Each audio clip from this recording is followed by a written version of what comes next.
It's one of the most emotional things I think I've ever been a part of. You know, we have a tough locker room, and all of us are tough, but it almost brought tears to your eyes just to feel the support. Adam did react swiftly, and it was a great day for the NBA, and we're happy about moving forward. Well, I think a lot of people saw finality around my announcement that we were banning Donald Sterling for life. It only was just beginning then, though.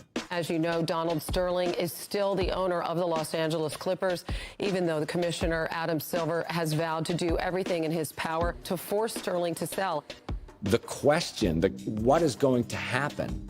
And you realize that you're dealing with the most stubborn man in the world who's never sold anything.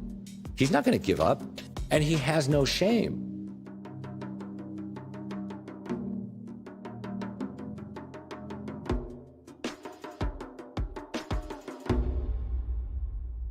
Today, the new interim CEO of the Clippers gave his thoughts on whether he thinks Sterling has any chance of staying in the game. The league will prevail, which means that there will be an ownership change. I think what most people miss is the genius in Adam picking Dick Parson. He clearly had been in crisis management before. We were in uncharted waters here. Once we banned Donald for life, now what happens to the governance of this team that he still owns, but he's not allowed to run? Dick Parsons came to mind because as CEO of Time Warner, not only were they major business partner of the NBA through their ownership of Turner Sports, but also they own the Atlanta Hawks. He had some experience, in essence, operating as a team owner. So Dick Parsons is brought in basically to, oversee and run the team, and so is Payne Brown, two African-American men, which was amazing to see. I was truly sort of Dick's chief of staff. We have tickets to sell, let's figure out how to sell tickets. We have sponsorships, let's keep figuring out how to do sponsorship. And in the backdrop of all of this was this whole notion of, okay, Donald Sterling's out. And I had said this to Dick, you need to understand, Dick, Adam doesn't have a plan B. Litigation was inevitable, right?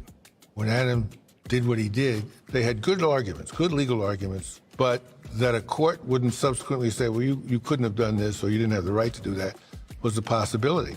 Somebody must have called or texted me and told me to come by the practice facility because we were having a meeting. And in the meeting, they was like, we might need y'all to testify. Our job was to establish to the court, what's the value of a team that has no players? And basically, Doc says, look, this Sterling is still in the picture. I don't know that I can coach. And Chris said, I don't know that I can play. We were prepared to put Doc on the stand and Chris on the stand. I ain't never testified about nothing. Don't plan on it, don't want to. But they sort of laid it out for us and what was gonna happen. Keep in mind, it was during the playoffs. Chris is trying to win some games here. Am I supposed to say something? Am I not supposed to say something? I just showed up to play basketball. I didn't sign up for all of this.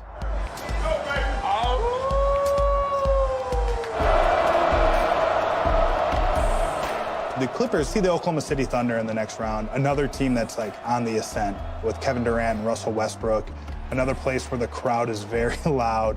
And early in that series, it was very much about basketball. Durant still hounding him. Griffin hammers it down. That's his first emphatic stuff. The Clippers look kind of like the better team through 4 games. And it really, again, feels like they're on the cusp of doing something really special. And a fabulous comeback for the Clippers to tie this series at 2 games apiece. So it's 2-2. The Clippers are heading to Oklahoma City, and they had momentum. It seemed like the Sterling thing was behind them. And then we find out that actually it's not. Good evening, everyone. Tonight, a 360 exclusive. For the first time since he was banned from the NBA for making racist comments, Donald Sterling speaks out. Yeah, it was a whole mess. You sort of think that it's over, and then you jump into another series, and here it goes again. When I listened to that tape, I don't even know how I could say words like that. I'm not a racist. I love people.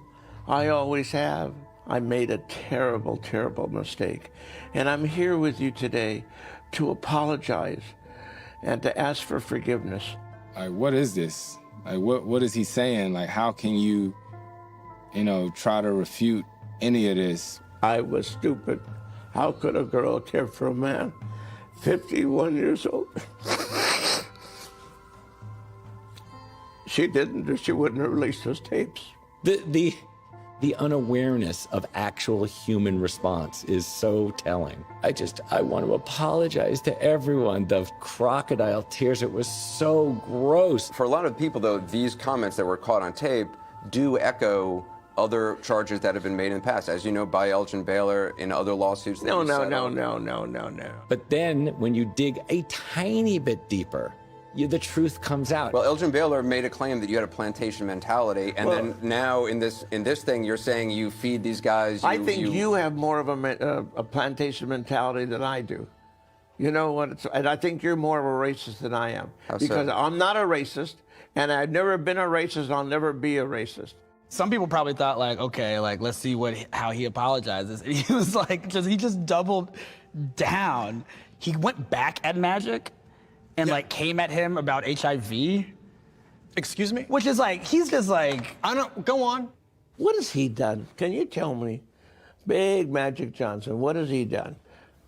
Well, he's a business person. He's got AIDS. Did he do any business? Did he help anybody in South LA? Well, I think he has HIV. He doesn't actually have full-blown AIDS. But. Well, what kind of a guy goes to every city, has sex with every girl, then he catches HIV? And is that someone we want to respect and tell our kids about? I think he should be ashamed of himself. I think he should go into the background. But what does he do for the black people? He doesn't do anything. it's like one of the wildest, like, part twos I've ever, like, incredible sequel to the original tape. If you like the first tape, come for the sequel. Come for the remix. Yeah. Let us get to our top story. Got more trouble, this time of his own making, from embattled Clippers owner Donald Sterling. I mean, you give a fool a mic, he'll show the world he's a fool. You know what I mean? We're in the biggest part of the season, the most important part of the season. And, you know, our owner wants to show the world what kind of idiot he is. It just was what it was. I think it became clear right away that Donald Sterling isn't going to go quietly. And it just kind of reignites the controversy all over again. It starts a whole nother round of questions, a whole nother round of answers that have to be given that aren't about basketball, going into what's the most important game in the Clippers season.